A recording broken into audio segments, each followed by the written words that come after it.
Welcome to the BEASTwriter family where social media engagement is encouraged. I am your host, Ryan Sakamoto, and today we are going to discuss and make sense on who would you rather sign, 49ers Kyle Juszczyk and Jason Verrett, or simply Trent Williams. This is a debate because you can either kill two birds with one stone or get the better player overall at a position of need. There's a lot of different ways that we can look at this. So it is a hot topic for debate because a lot of people are leaving comments, also asking me privately in my DMs what my thoughts were on the process. If you were watching my live streams earlier, we went ahead and touched on this subject. I feel like this was the subject that was most discussed. Now I had the need to put out a podcast on it because we really want to know what's going on there, right? All of us want to know. And ultimately, varying opinions are going to come out of this discussion. But at the end of the day, that's what BEASTwriter family is all about. It's all about the social media authentic engagement. And that's what you're going to get here in our YouTube community. All right, so let's go ahead and get started. But before we do, I just want to say thank you to each and every one of you for subscribing to my channel. Just be sure to flip on and turn on the bell notifications so you get notified when I go live or when I upload content. Also, I'm looking at my analytics and it's down to 61%, better than 63% yesterday, but there's still 61% of you guys who love my stuff, watch all my videos, but have yet to subscribe to my channel. So I strongly encourage you to hit, what are you hitting? Yeah, hit the subscribe button in the lower right-hand corner of your screen as you stay up to date on all things Beast in real time. Also, if you don't have a YouTube account, please get one. All of you that are on Twitter that follow me, all 7,000 of you, I know half of you guys have a YouTube account.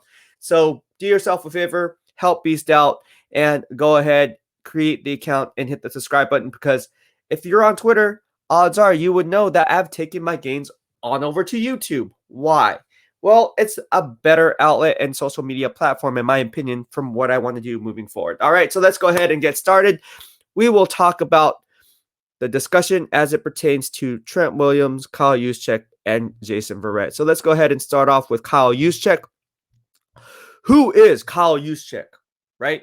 Well, he was a 2013 fourth-round pick, drafted number 130 overall, coming out of Harvard by the Baltimore Ravens. He then played for them from 2013 to 2016, then got paid on his second deal with the San Francisco 49ers from 2017 to now 2020. And that deal was worth 4 years, $21 million. Of course, that was a lot of bread for a fullback who is now at a position where it's kind of obsolete these days with the way the NFL rules are set up. But that's for a different story. Or is it? And what has Kyle Juszczyk done since then, right? Well, he's gone on to go to 4 straight Pro Bowls. He's a decoy. He's a great gadget player. So there's a lot of things that he adds, that he brings to the table. Now, if you watched my earlier podcast and how it ties into this one, I like to see, you see that ticker? I put all my earlier podcasts and how it relates to this one because they are relatable and connecting the dots. But he is very good. And I stated on my earlier podcast, be sure to watch that one. I'm not going to go into too much detail on it because I already put up a podcast on it. But he's very good and very underrated when it comes to playing situational football. He's in there in goal line situations, goal line plays, and last but not least, he helps open up Shanahan's playbook. When you do all those 3 things, how can you not see value in paying a guy a 4-year, $21 million contract? Now, obviously, due to inflation, 4 years later, that market's going to go up, even though the fullback position has become obsolete. But at the end of the day, is he worth that market value, right? So let's go ahead and talk about it. Well, I'm a very analytical guy. I like looking at the numbers. And as you see on the ticker, what's his value, right? So what is Kyle Juszczyk's value? Like, what does he bring to the table? Well, in the last 4 years, he's only had 35 carries for 132 yards and 2 touchdowns. That's it. And Raheem Mostert can put that up in 1 game. Jeff Wilson can put that up in 1 game. Now, they play different positions, obviously, but you guys get the point. He's not touching the ball much, guys, especially when it comes to the run. Secondly, Shanahan is slowing down his progression in terms of phasing him out of the offense in the receiving game. Well, what do I mean by that? Well, if you look at his production in the last 4 years, his receiving receptions have gone down. So Kyle Shanahan is probably like, man, are we going to keep him or are we not? Let's see what we can do. Oh, this play's going to Kyle Juszczyk. No, change it up because we're not going to have. We got to see what we have in other guys. So let's see what we got here. I don't know what's going on, but that's kind of weird to point out, right? That his reception numbers have decreased ever since he stepped on the field for the 49ers in 2017. It's declined every single year. Why is that? You tell me. All right. So the next question is, what's his market value? We're going to stay on what's his value because it leads into this next question. What's his market value? As I said earlier, I think it's between the $5 to $6 million range. I think that's his sweet spot. And you be the judge. I mean, this is where social media engagement is encouraged when you're part of the BEASTwriter family. Whether you're a Niner fan or not a Niner fan, you can still have an opinion on the subject. So drop your comments in the section below on, do you think Kyle Juszczyk is worth $5 to $6 million per year annually? Put juice for yes or no juice if you're not on board with signing Kyle Juszczyk to another deal valued at $5 to $6 million. All right. Now let's move on to cornerback Jason Verrett. Well, why is he the next guy? I love these tickers. Why is he? I'm going to say that all the time because I love this. Anyways, makes it look professional, right? Or somewhat professional. Getting back to Jason Verrett. Who is Jason Verrett and why is he tied to Kyle Juszczyk? Well, I'm going to break that down for you. And here we go. Well, who is Jason Verrett? Jason Verrett was a 2014 first-round pick, drafted number 25 by then the San Diego Chargers at a TCU. He then played for the Chargers from 2014 to 2018 and then played for the 49ers from 2019 to 2020, right? So what are the, here, let me just pull up the ticker. What are the pros and cons to re-signing Jason Verrett, right? So he's a smart, savvy cover corner. He wins the technician game. He's fundamentally sound, right? So you know what you're getting with Jason Verrett. He rarely gets caught out of position, which you need in that cover 3 scheme. And he has elite closing speed to close on the receiver on the drop of a dime. So the value is there, guys. But is it? He comes with red flags. Every time I look at the positives of a situation, there always comes a but. He's good at this, but no one's perfect. Nobody is perfect, all right? So here's the but. He comes with red flags, right? In 2017, he had a torn ACL. In 2018, he had a torn Achilles. And in 2019, he also had an ankle injury. 2020 bounced back, but what's going to happen if he signs a second contract with the 49ers and then he gets hurt? If you look at the past behavior and you're trying to project future behavior, one would tell you, hey, in the last 4 years, he's been injured 3 times. That ended his career, bro. So is it worth it? Ugh. That could be something to talk about. Drop your comments in the section below on if you think Jason Verrett is worth $10 to $12 million per year, because I think that's what he's going to command on the open market, even in a decreased salary cap. Because if you look at the free agents who are coming up, he's going to be one of the top 5 cornerbacks on the top of the list. Just saying it. All right. Now let's move on to Trent Williams. So why am I going in this order? Again, in my podcast, as I stated earlier, you would know that Kyle Juszczyk and Jason Verrett would cost about the same amount of money per year as it would to just keep Trent Williams. So again, you want two kills. If you want to kill 2 birds with 1 stone or go with the better overall player at a position of need, a premium position of need, that's the debate here.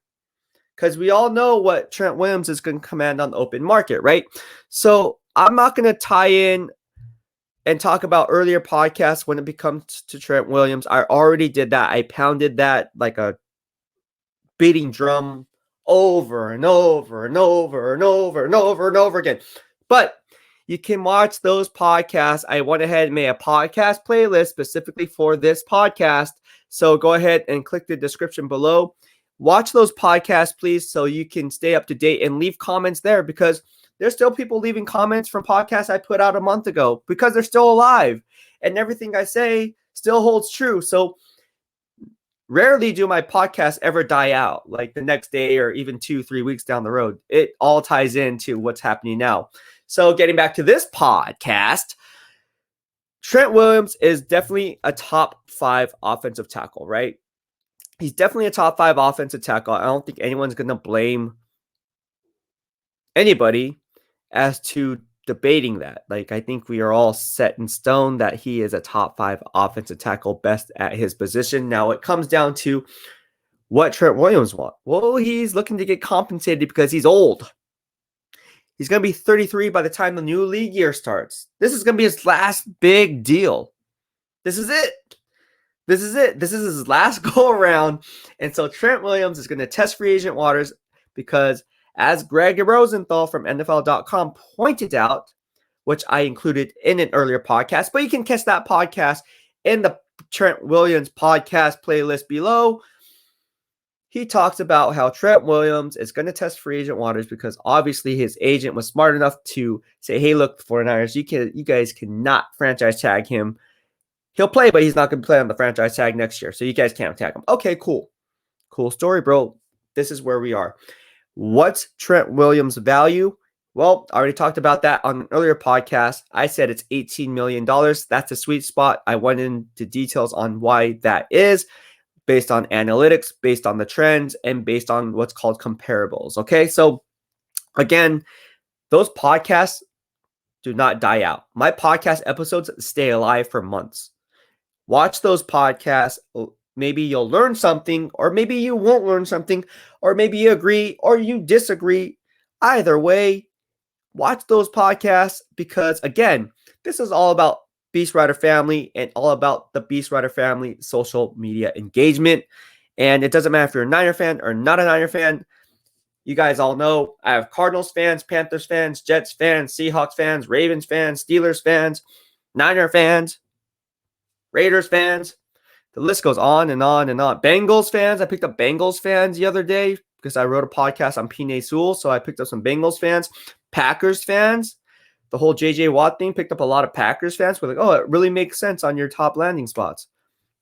So that's what the BEASTwriter family is all about. We're so different than everyone else because, again, I'm bringing all 32 fan bases all into one, and the ones I'm picking up are the loyal fan base that really know football. Like, they really know football or they want to learn football. So that's why we are so different. Not saying we're better.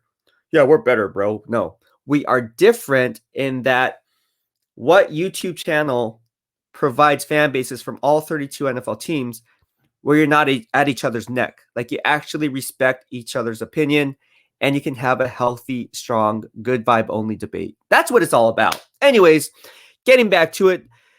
Yes, Trent Williams. I'm going to pull up another ticker. Give me a second. Still working this thing. I think it says drop your analysis and comments below. JV for Kyle Juszczyk and Jason Verrett or Trent Williams. Does that say there? I think that says it there, right? I can't really see. Let me check. Yeah, drop your analysis in the comments section below. Whether you want Jason Verrett and Kyle Juszczyk, type in JV in the comment section, or if you simply want to roll with Trent Williams and rather give up $20 million simply in one player, then type in TW for Silverback Trent Williams.